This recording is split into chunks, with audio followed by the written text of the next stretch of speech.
And the reality is, for a lot of people at age 40, saving $1,300 a month is easier than age 30 saving $442 Because of their income. So the first lesson I want people to walk away with is it is not too late. In fact, it might be easier.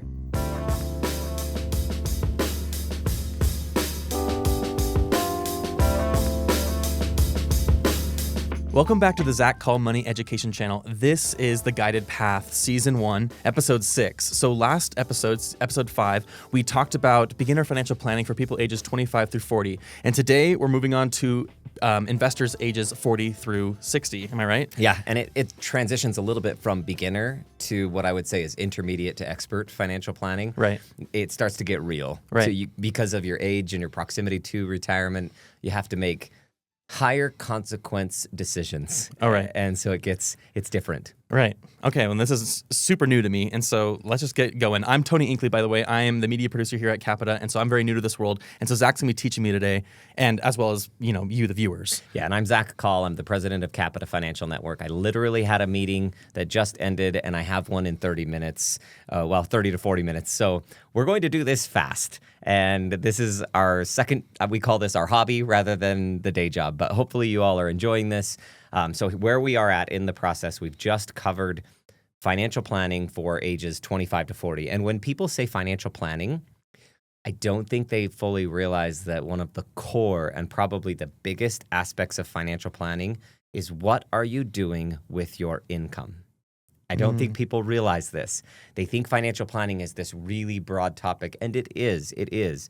But the core of it, everything is built off what you are doing with your income.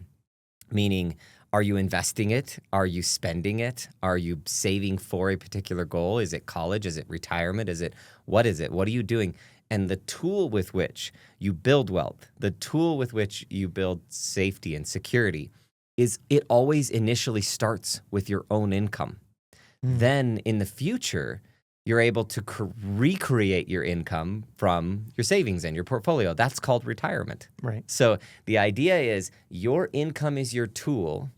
And then, of course, there are other components of financial planning like estate planning and insurance decisions and all of that. But the core and basic part of financial planning is income. So this stage is different. Age 40, this is the first time I've recorded on this while being in the stage.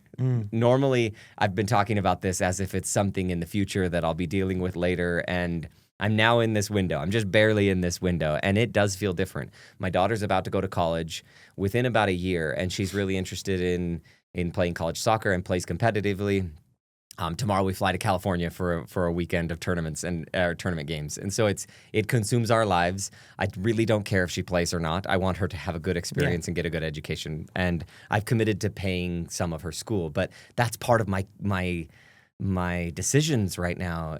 I'm thinking about, well, how much of my income should I be putting towards getting ready to pay for my 3 kids to go to school, versus towards my own retirement, versus different tax statuses, versus how much am I, there's just so much going on here. And the difference between 10 years ago and today, 10 years ago, retirement felt like an entire career away. That's how it feels for me. Okay, because you're in your 30s, right? Mm-hmm. Okay, that makes sense. It should. And in your 40s, it all of a sudden doesn't feel like an entire career away, because you're looking back thinking, 10 years ago wasn't that long ago. Oh my gosh, I'm close. So you start to feel way different. Right. And then there's also this competing interests. I mentioned college and your own savings, and you start to feel that pressure a little bit more. And should I be kind of prepping for that right now? Like, should I be starting to look ahead, even though I'm not in that age demographic? Should I be thinking ahead, like, okay, I need to start thinking about these things so I can prep for when I reach that stage to be mentally prepared for I don't know. Kind of. I mean, people should go back and listen to the last episode if they're in your stage, because the primary objectives in your age group are play offense, earn as much as possible, build savings habits. Don't stress about exactly how much income you're going to have in retirement. But those are your two things. That's the biggest difference. Make more money. Find ways to make more money, and then get in the habit of saving so that when you do make money, you're able to increase those savings. Right. So a little bit of a hot take here. I'm going to draw something for you Okay. that I think financial advisors and experts out there, financial experts, are telling people things that make them afraid and make them feel like a failure unnecessarily. So here's what's going on. You look at the compounding, the effect of compounding interest. And the reality is, it's true. It's something special. It's not magic. People are like, oh, compound interest. And it's because they say compound interest is this, another wonder of the eighth wonder of the world, and because of what it does. But it's still multiplication. So don't think that there's some crazy secret. So let me see if I can explain what I mean. Somebody who's 30 years old. And let's say that they want to have, I'm going to use a financial calculator here and say, we're going to say this person is 30 years old. So they have 360 months until they hit 60. There's 30 years until 60. So if they were to save $442 a month, by time they hit age 60, they'll have $1 million. And this chart shows the progression of it. If you go to 2 decades into it, they actually only have $336,000. And then at the end, they have $1 million. So the point I'm trying to make here is the last decade is where they got all their growth. But let's say this person, and well, not all their growth, 2/3 of it, right? 2/3 of their balance happened in the last decade. Let's say this person decides to wait. And they start 10 years later, and they save the same amount. They at 60 years old, they will literally have this $336,000. So that's what these financial professionals are saying, and they're showing you that gap and saying, if you don't start when you're 30, life is over. They're telling you something that's wrong here because the math is right. Don't get me wrong, the math is right. The variable that everybody is missing. If you go back 10 years from now, for me to save $442 a month, myself 10 years ago at 30, that was harder than saving $3,000 or $5,000 a month today because my income has gone up. Yeah. So instead, let's say we have 2 brothers that basically say, hey, at 60 years old, we both want to have $1 million. And one of them is 40 and one of them is 30. We're going to use Jeff and John because those were friends of mine that lived behind my house, and they were brothers, okay? So this is not their real situation, though. So Jeff is older, and he's 10 years ahead, right, in age, but they're starting from ground zero savings. So how much does John need to save, and how much does Jeff need to save so that at age 60, they both have $1 million? Well, for Jeff, if he wants $1 million at age, Jeff is the older one, he's 40 years old, he needs to save. Oh, and by the way, I'm using a 10% interest rate. We can use 8, we can use 7. I'm just thinking these people are pretty aggressive because they're young. Right. But at a 10% interest rate for 20 years, he needs to save $1,316. Which brother is this? This is Jeff. This is the older. Okay. So Jeff can save $1,316, and then John, who has more time, he can save $442 a month. Both of them are going to have $1 million at age 60. So I guess the point I'm trying to make here is if you haven't saved the $442 a month from age 30 to 40, you can catch up to your younger self or your younger brother by saving $1,300 a month. And the reality is, for a lot of people at age 40, saving $1,300 a month is easier than age 30 saving $442 because of their income. Their income. So the first lesson I want people to walk away with is it is not too late. In fact, it might be easier. And best of all, if I'm talking to John, our younger friend here at 30, and I can say, hey, John, you know that $442 you're thinking about putting in your retirement account? Is there a way that you could take that $5,000 to $6,000 a year and create a better earning potential for yourself, whether that be through a degree, through specialized skills, that makes it so that instead of saving $1,300 a month, you can save $4,000 a month later? That's where I think the game of income management is not as simple as just save everything early as you can. Like, It might be better for John not to save and to create better income. Okay, so that's the lesson there is just we need to get moving, but the lesson there is just don't think you're too late.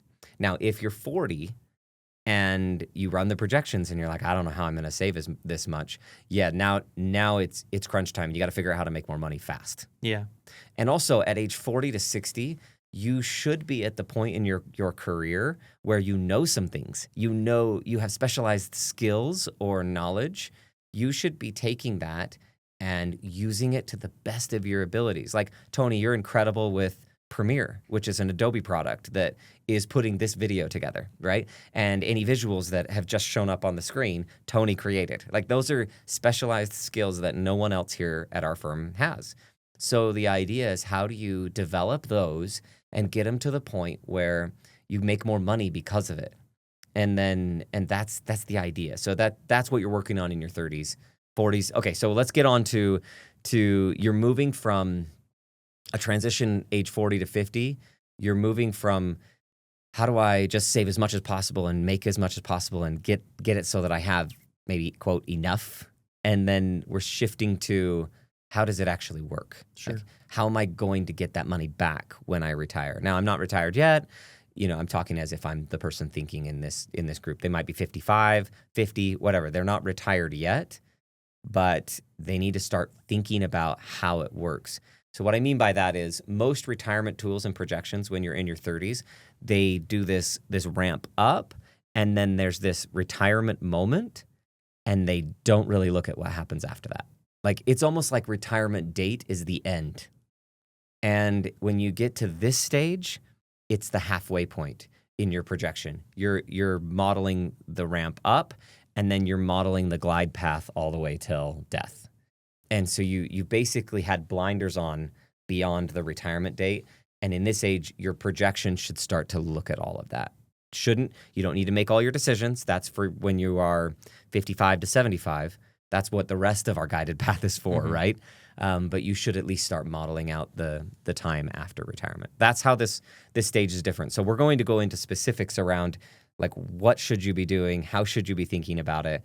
But so the ages 25 to 40 was like active. I needed to be doing this now. 40 through 60 is like, what is it going to look like beyond? Yeah, and what do you mean by active needing to do this now? Like I have to I need to make a game plan for what I'm saving. I'm making a game plan for, earning more money and this and that versus Exactly. like the 40 through 60. I'm seeing it as like, how's this going to keep me going Exactly. until I die? How's it going to fund your retirement, your income? How's it going to hit your bank account in retirement?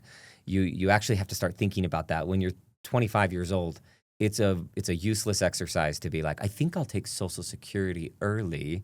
It's just so seriously. irrelevant. Right. You know what I mean? So who knows what that's going to look like? You get to your mid-50s and Yeah. you really should understand Social Security, how it works, and how you should be filing, knowing that you don't have to make that decision until way later. But you should at least know tentatively, I'm planning on doing it this way, which means I need this much money in these tax statuses of traditional Roth and non-qualified, and then I can pull from it and optimize my cash flow and my taxes and all of those things together. Right.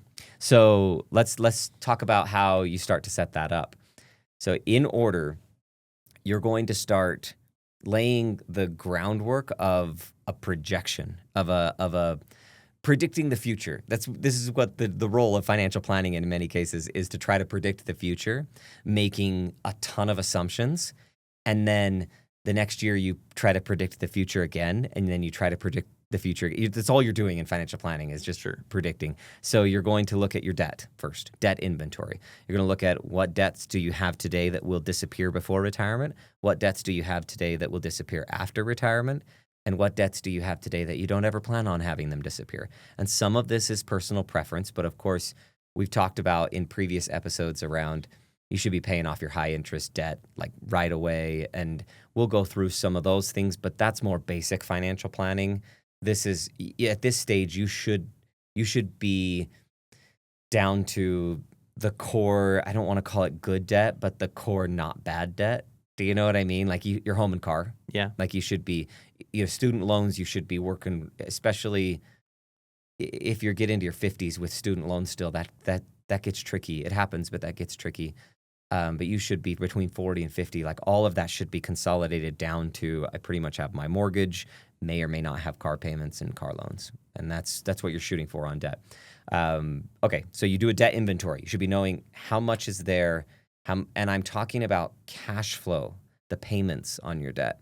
Not I have a mortgage of $600,000. I want to think about it more of I have a mortgage of $3,000 a month that will end when I turn 67. Like that's what we're looking for, because I'm trying to paint the income picture, not your net worth.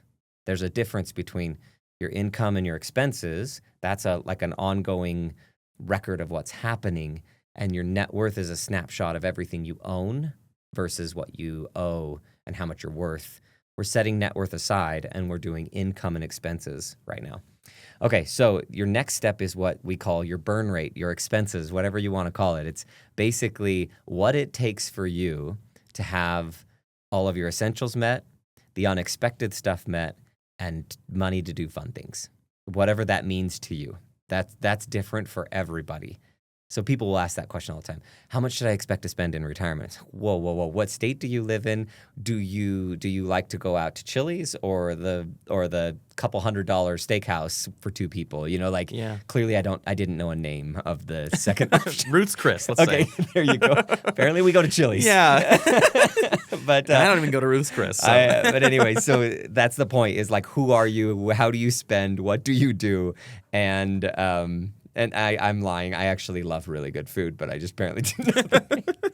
Okay, so that's your burn rate. What for essentials, unexpected, variable, and then fun. Like, what does it take for you guys to be able to cover those things? And when you know that, it's almost like we're putting these little building blocks out, and we put what are all the debt pieces I have out there? What's my burn rate? And we're not like stacking or doing anything yet. We're just laying the materials out to then start building later. So this is the second set of materials, is your burn rate.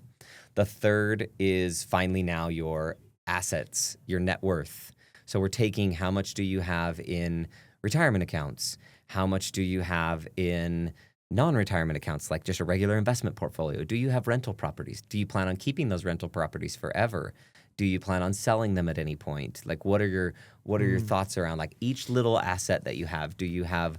I've run into all kinds of crazy things. Do you have oil rights in a random well in drilling operation in another country? Like these things come up. Like, Sure. What do you have listed all out? That's your third materials of a construction site that you're just setting out ready to start the job.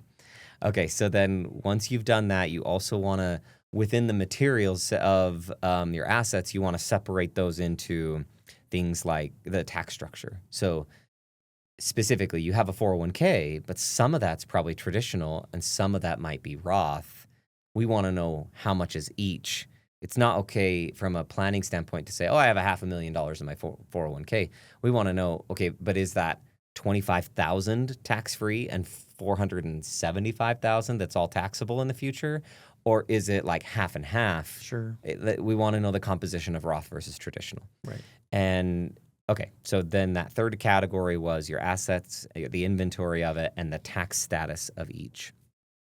The real estate's important because if you have a rental property that produces you a certain amount of income, that's going to help with your burn rate, right? And then if you sell it, well, then you need to replace that income somehow from the proceeds of the sale. And that's a conversation that we think you should have with a professional. We would go through and say, hey, you're going to walk away with $500,000 from that rental property, but you're getting $4,000 a month in rent. That's really hard to replace. Are you sure you want to sell that thing? And a lot of financial advisors will not do that analysis. They'll just say, sell it. And that's because they make money when they can invest your money. Sure. But that's something you want to look at, really the rate of return that you're getting on the cash flow versus what you walk away with in cash after tax, to see if you can even replace it. And then also there's other factors around like, well, do I really want to be a landlord anymore? And if I don't, do I pay a property management company that eats away at the profit, and then I actually could replace it a little bit easy? But that's important. But we're laying out the pieces before we start to throw it in, because we don't know if you're going to keep or sell that rental property. And a lot of people don't know at this stage when they're in their 50s or 40s, but you want to just make a guess, knowing that annual financial planning is something you're going to do it every year anyway. So if you guessed wrong, you just change the assumption in the plan, and if it That's still comforting works, to know. you're good. Yeah. Yeah, I think people get too caught up on like feeling like they're making a decision when they're making an assumption. Oftentimes you're not making a decision, you're just making it possible to do a calculation. You're just making an assumption, knowing you have the freedom to change that decision in the future. Okay, so now we're going to go to fixed income sources, which the real estate property leads into because it's a fixed income if you have net positive cash flow from it. But pensions and annuities would also fall in this category. Royalties. The book I wrote, I just found I haven't looked this closely, but I'm making like $200 a month off of book sales, which is not like crazy, but it's kind of fun. That's awesome. Yeah, and going back to finding ways to be positive, like on making more money for those people who are younger or whatever. If you have a specialized skill and you can teach other people about it, you might consider it. You're not going to make a lot of money, but I've probably spent a couple $1,000s on the book, getting it published on Amazon and things like that. But now I don't do anything, and it's $200, $300 that hits the bank account every month, which That pays for your Ruth's Chris right there. Exactly, right? So that's fixed income sources that people may have. That's your fourth category. You're going to take those and log them, okay? Now, we finally have the pieces. So we're going to take your fixed income sources, Social Security, pension, annuities, royalties, whatever it may be. And then you're going to take those against your burn rate. And you're going to say, okay, my burn rate is $10,000 a month, and my fixed income sources are expected to be 6 or 4, whatever it is. Let's say it's 4. So now you're saying, I got to come up with $6,000 a month more. And your belief on Social Security, whether it will be around or not, is also one of those assumptions that you want to throw in. If you don't think it's going to be around, don't include it and have your income gap be bigger that you need to fill. I usually include it for most people in their 50s because I feel like there are plenty, 50s and older, I think there are plenty of tools and levers for them to pull to improve the fund and make it happen. And even if they don't make any of those changes, it's not like it goes away entirely. They're just going to have to reduce it to about 75% of payouts. So that's a whole nother conversation. But once again, I'm not saying it will or won't be around. I just am saying you have to make an assumption to be able to do some math whatsoever, right? Yeah. Okay, so your burn rate, your fixed income, the difference is your income gap. Your income gap, then you need to figure out, well, if I need, and the easiest math on this is just going to be a divide by 4 or 5%. But let's say somebody needed that $6,000 a month times 12 is going to be 72, right? So now we want to take that 72,000, divide it by 0.04, and that's $1.8 million. This person needs $1.8 million if they want to withdraw 4% per year. Depending on how old you are when you retire and how efficient you are with the investments, you can take more than 4%, in my opinion. That 4% rule was something that was designed that's just a whole nother conversation. And there are some flaws in assuming that is the only way that you can figure out how much you can take out of a portfolio. You can take more if you do it right.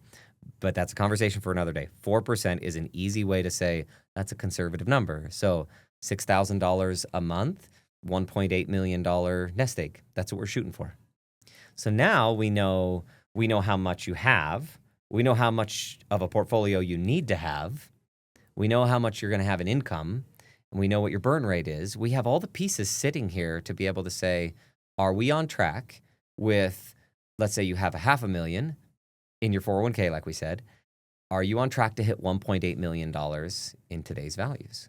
And if you are, doing great. And if not, now we just need to think about how much more to save. And can we afford to save more to get there?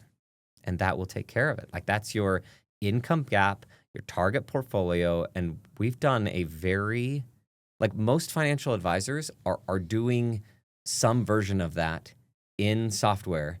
You can do it in software. You can do it with a financial calculator if you know how financial calculator formulas work. You can use an Excel file. You can use so many different ways to get that pretty basic. Now, people will start to argue, yeah, but that's different depending on the tax status. It's a different number if it's Roth versus traditional. It's a different number if it's after-tax brokerage accounts. It's a way different situation if I'm building a business and then selling it and having a capital gain and having that asset all hit me at once later. And to all of that, I say, you are right. That is absolutely true. And I also would say do not let complexity freeze you from making a decision. Don't let the analysis paralysis set in. That's me. And yeah, it Just kind of happens. envisioning like how much I have to like think about. That's what's kind of like freaking me out about just like in general. Just like Okay, so the idea would be get directionally correct and not precisely, like perfectly correct. Mhm. Get directionally correct. We're sitting in Utah. I think I've made this analogy before. Decide whether you're going to the East or the West Coast. Are you visiting LA or New York? In an airplane, do you have to pick the exact point something degrees so that you hit the runway at JFK right when you leave Salt Lake City? No, but you need to go east and maybe a little bit northeast. You know what I that mean? makes sense. Yeah. That's what we're looking for here. You can course correct. You can. That's the annual financial planning. That's the whole point of it. Get directionally correct. And then the moment that you get to the point where you actually are pulling a certain trigger, like you're filing for Social Security, okay, that's different. That's no longer directionally correct. We're now analyzing exact break-evens in the loss of investment growth on money you had to take out of your portfolio if you don't take Social Security. Filing strategies between spouses. You get the idea. Like we're getting as perfect as we can on that analysis. Remember, still making some assumptions because we don't know how long you'll live and all those things. But there's a moment in life to get precise, and in your 40s as well, because that's who we're talking to today. Still directionally correct, but in our analogy of Salt Lake City to JFK, we're halfway across the country. Like we need to make some adjustments because we're halfway there, and we need to think about like how's our fuel doing, or do we have enough to get there? Are we still pointed at the right direction? Like that's the mentality. Age 60 is you're circling the airport and you're talking to the air traffic controller and figuring out exactly when you can land and how and at what altitude you need to be right now. So that's where we're at. Okay, so that is how you start to organize it.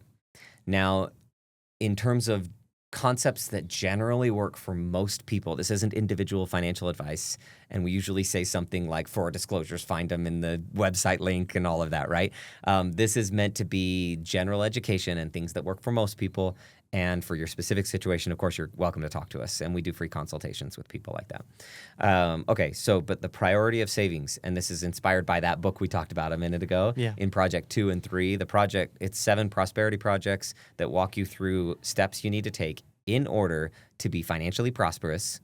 And I built it in that order because I felt like there's so much good financial information out there, but nobody was organizing it for people so that they could ignore what they don't need to pay attention to. Sure. So I took everything I could and said, like, don't even think about Project 3 and 4 until you've done 1 and then 2 and so on.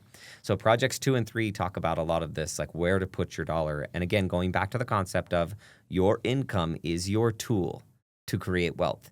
If your income is your tool to create wealth and you spend it all, you will never have wealth. It's just the bottom line. Yeah. And that can be some hard truth for people. But what you should be doing in this order for most people would be getting free money. Like if the 401k has a match and your employer is willing to give you free money, get that free money. If your HSA has a match and you are eligible for a high deductible plan, which gives you options to contribute to an HSA, and the employer is going to match it, get that free money. I'm not saying you have to max out either of those accounts. First step, though, is get the free money. The second step is to knock out bad debt, high interest debt. Anything above, let's call it 8, 9, 10%, anything at those levels and up right now, I think is pretty bad for a financial situation. That number changes based on where interest rates are because for a while, people couldn't buy a home. Not too long ago, it was probably a year or two ago, for a rate less than 7 because that's where rates were. I mean, they're back down right now, and in 2020 they were down at 2 point something, and 2021, so that was fantastic. But anyway, the bad and good debt is relative to what current rates are and what you can get. Basically, I'm saying if you have stuff outside of your car and home, start to tackle it. Okay, that's high interest debt. So we got free money from the 401k and HSA. We hit high interest debt.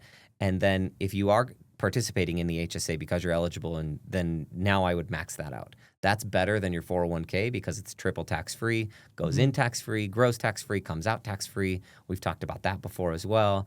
And then now we're going to look at step 4, which is putting more money into your 401k plan. Depending on your tax situation, you would go Roth or traditional. I love the idea of being able to contribute to a Roth, especially if your tax rate is really low. So I think that's why it's important to continue to fund your 401k now that you've hit off. So we've got the free money, HSA max, and then maxed out HSA. And now we're saying, okay, I've done those 3. I could go buy real estate. I could go invest in just a regular brokerage portfolio, non-retirement. I could go put more in my 401k. What do I do? And my answer is more to the 401k. Take advantage of either the tax break for traditional or the tax-free growth on Roth, depending on your tax rate. And little spoiler here, the entire next season will answer that question for you. It is all about that Roth in season 2. Anyway, so going on to the next step after that, once you've maxed out your 401k, now we're talking about after-tax investments like brokerage accounts, real estate, business equity, things like that. Okay, so common traps here. As you start to allocate those funds, your income, your wealth building tool, as you start to allocate, sometimes people end up with too much traditional status. So they get to 75, depending on when you were born, it's 73 to 75. And they have to take money out because the government forces it. It's called a required distribution. You have to take money out, and then all of a sudden they're sitting with this huge tax bill. My first opinion of this is that most financial professionals overemphasize the pain of that tax bill and don't realize it's actually not that bad for most people. Most people are paying low double-digit tax rates, 10 to 15% in retirement, even if they have a lot of money. And then the average retiree is paying less than 10% from what I can see. We just don't talk to a lot of the average person who doesn't have anything saved or anything because they just take Social Security. And once that decision is done, they don't have financial complexity to work with an advisor and need help. But if you have financial complexity of different income sources and assets, most of the time your tax rate is 10 to 15, 16, 17%, which is not that bad because most of those people who are paying 10 to 15% in retirement, they were paying 20 to 40% in their working years. So be careful not to do all this Roth contributions, paying 20 to 40% taxes to save 10 to 15 later. That's not the right math for you. We'll get into that next season. Okay, so that's one trap is too much traditional. And I did mention be careful not to go too much Roth depending on your tax rates and where they're at, but that's one. And then the other one is not having enough flexibility for early retirement. Most of these retirement accounts make it so that you can't take the money out without a penalty before 59 and a half. So if you're 40 to 60 age range right now and you're thinking, I'm going to retire at 55 or 52, you need money that's outside of retirement accounts to be able to access it without that 10% penalty. Okay, so let's talk about that. Some tips for early retirement. I'm going to go through 4 different ways that people can get money out and use their accounts before they hit 59 and a half. But before I do so, we're also going to hit healthcare. Though these are kind of like side conversations. We put a bow pretty much on the what should I do age 40 to 60. I'm going to do a quick recap on all of that, which is the stage is different. You're halfway through your flight towards retirement. You need to recalibrate. You need to check things, check the fuel, whatever it may be. And you're starting to think about how does it actually work? You're starting to think about how much do I save? What is my income gap? What is my asset nest egg need? What do I have? Am I on track? That's the difference. You're competing with other interests of paying down your mortgage, paying for college, paying down other debt, student debt, whatever you may have. And those get more personalized and need to be ordered very specifically. Then the other one is the other topic for this group to put a bow on is your savings priority. The book will help you through all of that, but I'm trying to also give you the answers here to be as succinct as possible. Get your free money, pay down debt, save more with tax benefits associated with traditional and Roth, and then now you hit the non-retirement accounts, real estate, businesses, and stuff like that. Okay, so tips for early retirement. Do you have any questions? I'm going to hit tips for early retirement, healthcare, and then wrap this thing up. No, let's keep going. Yeah. Okay.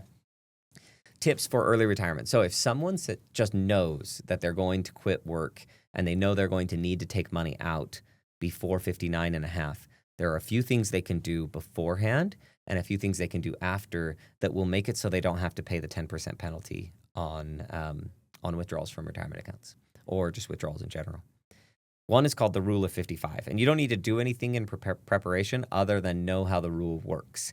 So let's say that I was turning 55 in September of this year. If I was, I would be pretty proud of Yeah, myself. you're looking good. Yeah, exactly. No, my knees feel 70, but okay. Going back to if I was turning 55 in September or older, doesn't matter, and I retired this year, I could access money from my 401k without the 10% penalty through something that is called the rule of 55. The rule is just you have to leave, you have to separate from your company and do it. So like if I turned 55 this year, but I retired last year and left my company last year, doesn't work. You can't retire at 54, wait until you're 55 and then take it. You have to leave the company in the year in which you turn 55. If so, you can get money out. So it's something to be really careful about. Some financial advisors might not be thinking about that, so they might have you roll the entire 401k to an IRA as they start to help you implement your financial plan. You want to make sure you leave it in the IRA or leave some in the 401k. So I had somebody who was 58. He knew he might need $50,000 a year from the portfolio. We left $200,000. I know 50 plus 50 is 100, but we left 200 over there because you never know. You never know exactly what he's going to need money for. And so we left a little bit extra, and he can take that money out for the first few years without any tax penalty. As soon as he hits 59 and a half, all the accounts are available, IRAs, 401ks, without that 10% penalty. So the rule of 55 works on your current employer plan, and if you leave the company in the year in which you turn 55 or later. Bridges the gap. Okay. Roth contributions, they're always tax-free. Now, I'm a little bit hesitant to say this because it's painful to pull money out of your Roth when you know it can grow tax-free. It's between your Roth and brokerage account and IRA, any growth anywhere is going to be taxed, except that Roth, it's not. So just be really careful how much you pull out of your Roth, knowing you can do this, but literally at any time. There's no age. You put the money in, you've already paid taxes on it, you can take your own contributions back out tax-free. So that might be a way to go about it. You need to track how much you put into your Roth over the years because that's how much you can take out without any taxes or penalties. Okay, there's something called 72T or SEPP. These acronyms are not important. It's called separate equal periodic payments. The idea is if you set yourself up on a payment plan and you stick to it, and this payment plan meets a few rules that the IRS has set, then you can take money out on that schedule with that plan and not have to pay the 10% penalty. This is the one that people forget about the most. And they don't realize, let's say they had all their money in an IRA, they retired at 52, rule of 55 is not helping, they don't have Roth money, they don't have this fourth category I'm about to go into, and their only option is, I got to get money out of this account, and I'm going to have to pay the 10% penalty. You don't if you do the separate equal periodic payments. You take a portion of that account, carve it out, and put it in a new account. And the reason for this will make sense in just a second. So let's say someone takes several $100,000, puts it in this new account. They have to take equal payments from that thing for at least 5 years or all the way past 59 and a half, whichever is longer.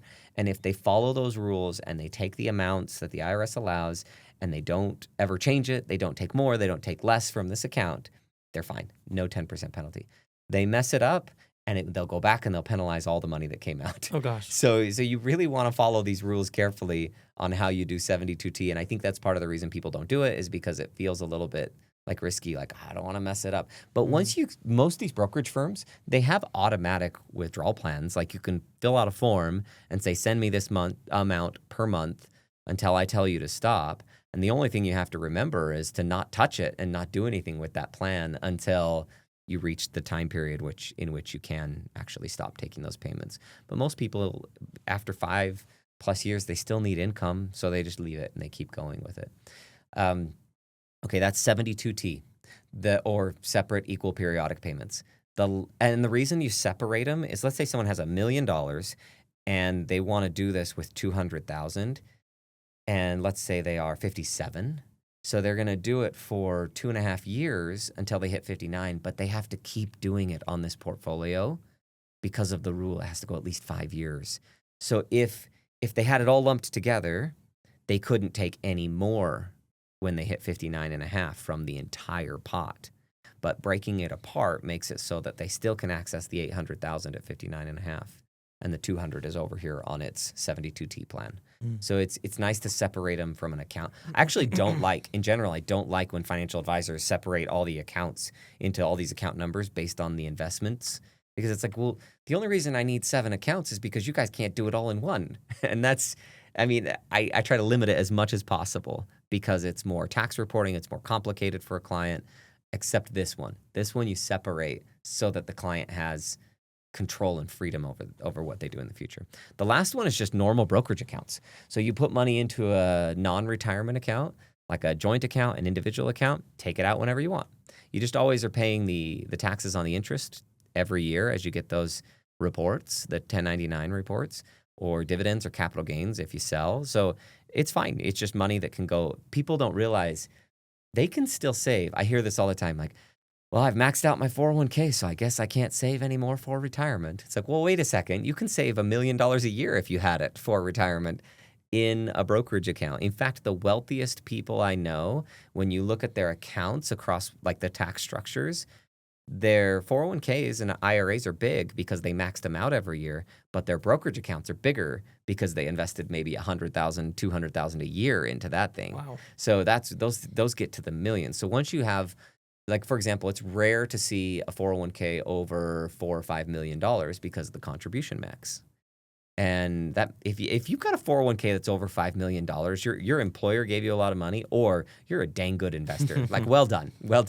But if you have more than about $4 or $5 million, typically there's at least $5 to $6 million in non-retirement accounts because you can only put so much into retirement. Okay, brokerage accounts for flexibility.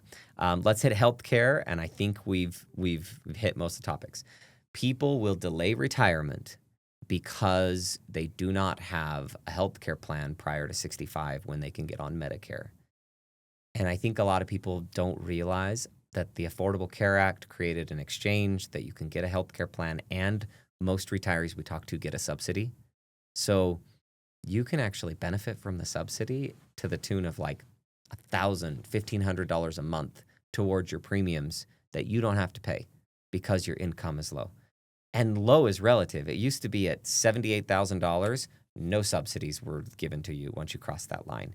Now they have the line and it's gone up a little bit and it phases out slowly. So I now see people with I'm talking about a couple in their 60s, before they're 65, $100,000 to $150,000 of income, getting like $1,000 a month towards their healthcare plan, paid by the government. So it's something to go on healthcare.gov and model it up in your own zip code and your own options. But you'd be amazed at how many people get a subsidy. Are those healthcare plans like as good as your employer's plan? Probably not. Like they're not like the most rich, but they are a healthcare plan with a subsidy.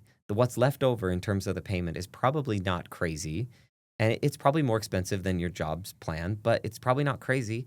And you might be paying $300, $400, $500, $600, $700 a month, and you might have a $3,000 to $7,000 deductible, which is a lot of money you have to pay out of pocket before you get any help.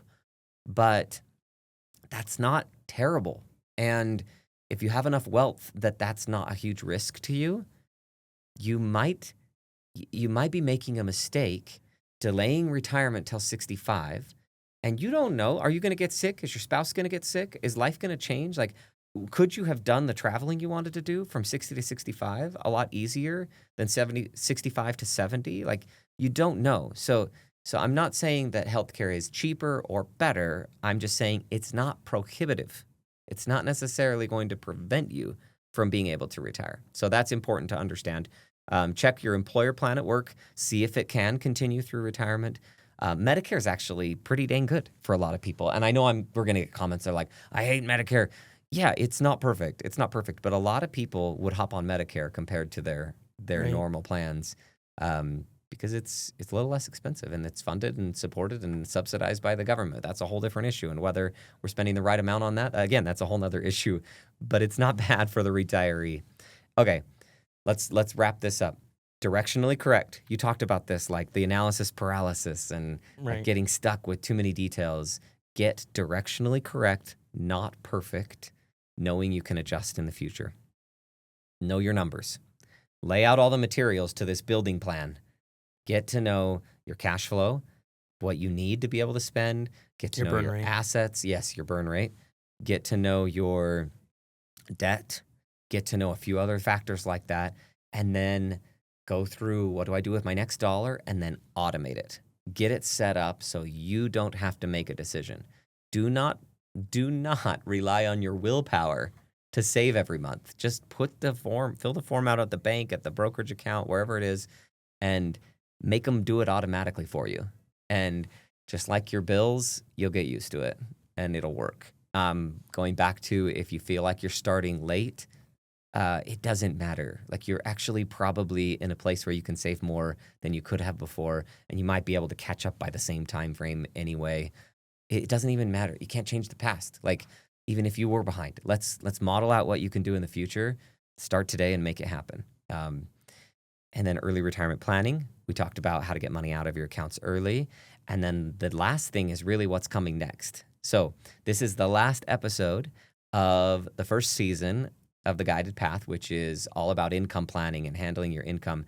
And the reason it's so important, like, that's why that whole season is income. Again, I want to go back to this. Your income is your tool to build wealth. It is your tool to build peace. It is your tool to align your money with your life and your values. So use your income wisely.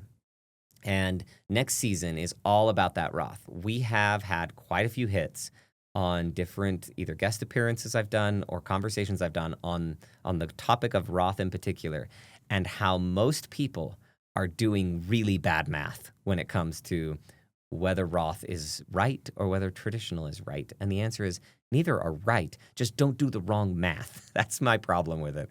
They're both very useful. So first episode, 4 main reasons people go Roth or traditional, and then let's debunk the bad math. Let's fix the bad math people are doing. Next episode, we'll go into 8 more advanced reasons people go Roth or traditional. Then we're going to cover 16 ways people do Roth wrong. We're going to talk about how to do Roth right. We're going to talk about, in the next episodes, we'll talk about the 5-year rules and how those work. And then I'm hoping you all comment and tell us what we might have missed, and we can add an episode at the end of that season that covers everything, that any questions we haven't hit. So comment on this. Tell us what you thought about the income planning season, this entire season. Did we hit all the income planning topics that you wanted? We have all about that Roth. We have a season of Social Security, a season of investments, like things like stocks and bonds and portfolio construction and management and markets and all of that. A season on estate planning. I don't know if I said tax. Anyway, these are all different seasons. Insurance, business owners, charitable giving that we're planning on hitting in the future. Stick around with us. Thank you for being on the channel with us on the Zacc Call Money Education YouTube channel. Subscribe and follow. And for more information about Capita Financial Network, you can find a link to the disclosures below. Thanks for watching.